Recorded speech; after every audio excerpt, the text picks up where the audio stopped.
আসসালামু আলাইকুম প্রিয় দেশবাসী। আমি মোহাম্মদ আফজাল হোসেন। আমার ঠিকানা গাজীপুর সিটি কর্পোরেশন 1 নং ওয়ার্ডে মাধবপুরের বাসিন্দা আমি। তো আমাকে নিয়ে ফেসবুকে বিভিন্ন ধরনের আলোচনা হচ্ছে, তার কিছু কথার জবাব দেওয়ার জন্য আমি এখন এখানে উপস্থিত হলাম। প্রথমত আমি বলতে চাই যে আমাকে আওয়ামী লীগের দূষর প্রমাণ করার জন্য কিছু কুচক্রী মহল যেভাবে মিথ্যাচার করতেছে, সেটা সীমাহীন নির্লজ্জ বেহায়ার। তা কারণ এতদিন আমি শওকত হোসেন সরকারের সাথে রাজনীতি করছি, আমি এতদিন বিএনপি ছিলাম, এখন আমি আওয়ামী লীগের। তার বিরুদ্ধে যখন কথা বলছি, তার অন্যায়ের বিরুদ্ধে কথা বলছি, তখন আমি আওয়ামী লীগের দূষর হয়ে গেছি। অথচ তার পরিবারের সবাই আওয়ামী লীগ, তাদের নামে কোনো মামলাও হয় না। হ্যাঁ, তা সবাইকে সে মামলা থেকে সেভ করে রাখছে। সে আওয়ামী লীগের দূষর হয় না, আমি আওয়ামী লীগের দূষর। বাংলাদেশের বিবেকবান মানুষ যারা আছেন তাদের কাছে আমি এই প্রশ্নটা রাখলাম যে তার পরিবারের সবাই আওয়ামী লীগ করে। তার দুই ভাই, এক ভাই কাশিমপুর থানা আওয়ামী লীগের সাংগঠনিক সম্পাদক, আরেক ভাই কবির হোসেন সরকার, তিনি আশুলিয়া থানা যুবলীগের আহ্বায়ক। আর তার চাচা আওয়ামী লীগের বড় নেতা, মহানগরের তার পদবি আছে। তার স্বাস্থ্য ভাই সাইমন সরকার, সার্বিক কাশিমপুর থানা ছাত্রলীগের সভাপতি এবং কাশিমপুর গাজীপুর মহানগরের ছাত্রলীগের সভাপতি পদপ্রার্থী ছিলেন সে। হ্যাঁ, তাতে শওকত হোসেন সরকার তাদের সবাইকে সেভ করে রাখছে, মামলা থেকে সেভ করে রাখে, তাদের আশ্রয় পৌঁছে দিচ্ছে। সে আওয়ামী লীগের দূষণ, আমি আওয়ামী লীগের দূষণ হয়ে গেলাম। বিচারটা আপনাদের কাছে রেখে গেলাম, আপনারা বলবেন। আরেকটা বিষয়, আমাকে নিয়ে ফেসবুকে একটি গাড়ির দিয়ে বলা হচ্ছে, বিভিন্ন মিথ্যাচার করা হচ্ছে। আমি কখনো বলি না এই আমি গাড়ি কিনি নাই।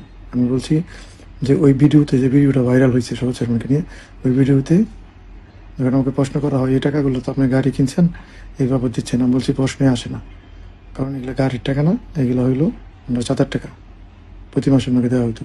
এবং ভিডিওটা যদি আপনারা শুনেন মনোযোগ দিয়ে, আপনাদের সবাইকে আমি রিকোয়েস্ট করবো, দেশবাসী সবাইকে, যে ভিডিওটা অন্য আরেকটা প্ল্যাটফর্ম থেকে ভিডিওটা ভাইরাল হয়েছে, দেখবেন গাজীপুর সিটি, সেখানে আপনারা এই ভিডিওটা দেখেন এবং শুনেন। ওইখানে দেখবেন বলা আছে, স্পষ্ট বললো, আমি তার সাথে আমার কথা বলা হচ্ছে যে কত টাকা দিবেন, আপনাকে কত টাকা দিতে হবে মাসে, 4 লাখ 5 লাখ, কত টাকা দিবেন, কত টাকা নিবেন। তখন সে বলে যে আমি এটা পরে বলতেছি, এবং সাইফুলের সাথে কথা বলে তোদেরকে জানাই। আর এটা কখনোই গাড়ির টাকা না। গাড়ির টাকার প্রমাণ তো আপনারা দিয়ে দিচ্ছেন। 20 লক্ষ টাকা লোন আমার নামে, তাহলে 20 লক্ষ টাকা তারকে আমি লোনের মাধ্যমে পরিশোধ করে দিয়েছি। আর এই গাড়ি যখন আমি নিই 5 তারিখের আগে, সম্ভব ওটা 28/7/2024 হবে তারিখটা, ওই দিন 15 লক্ষ টাকা ক্যাশ দিয়ে আমি গাড়িটা নিয়েছি। তাহলে 20 লক্ষ টাকা আপনারা প্রমাণ দিচ্ছেন, পার্সেস অর্ডারটা আপনারা ফেসবুকে ভাইরাল করছেন। আর হইল এই 15 লক্ষ টাকা তার ক্যাশ মেমো আমার কাছে আছে। তাহলে 35 লাখ টাকা হয়ে যায়, গাড়ির দাম 40 লাখ, এবং 5,70,000 টাকা আমি ব্যাংকের মাধ্যমে পেমেন্ট করি, তার রিসিভ আমার কাছে আছে, আমি ফেসবুকে এটা আপলোড দেবো। এবং আরেকটা 80,000 টাকার একটা পেমেন্ট আছে, এটাও ব্যাংকের মাধ্যমে দেওয়া হয়েছে, সেটাও আমি ফেসবুকে আপনাদের জানানোর জন্য আপলোড দিয়ে দেবো। আপনারা এর মাধ্যমে বিভ্রান্ত থেকে মুক্ত হবেন, যেটা কোনো গাড়ির টাকা না। গাড়ির টাকা আমি শওকত হোসেন সরকারকে দিব কেন? সে গাড়ি বিক্রি করে না, তার স্যালারি দেওয়া হয়েছে তা ব্যাংকের মাধ্যমে। খালি 15 লক্ষ টাকা যারা 5 তারিখের আগে, সেই টাকাটা আমরা ক্যাশ দিছি একসাথে, তার স্লিপ আছে আমাদের কাছে, রিসিপ্ট। আমরা আপনাদেরকে দেখাবো, আমি আমার এই ফেসবুকে দিয়ে দেবো। এই বিষয়টা ক্লিয়ার করলাম। আরেকটা বিষয় দেখবেন, ওই ভিডিওতে একটা কথা বলা আছে যে আপনার কোনো একটি মিডিয়া, লোকাল মিডিয়া বা বাংলাদেশের একটি নামের স্বনামধন্য মিডিয়া এই শওকত হোসেন সরকারকে নিয়ে একটা প্রতিবেদন করছে। সেটা শওকত হোসেন সরকার বিভিন্ন নেতাকর্মীদের দিয়ে, হয়তো আমাদের যারা কিছু, সবাই তো আর ভালো না, কিছু স্বার্থনিশী নেতাকর্মী আছে, হয়তো তাদেরকে দিয়ে ফোন করে প্রতিবেদনটা কীভাবে বন্ধ করছে সেটা শওকত হোসেন সরকারকে জিজ্ঞেস করলেই হবেন।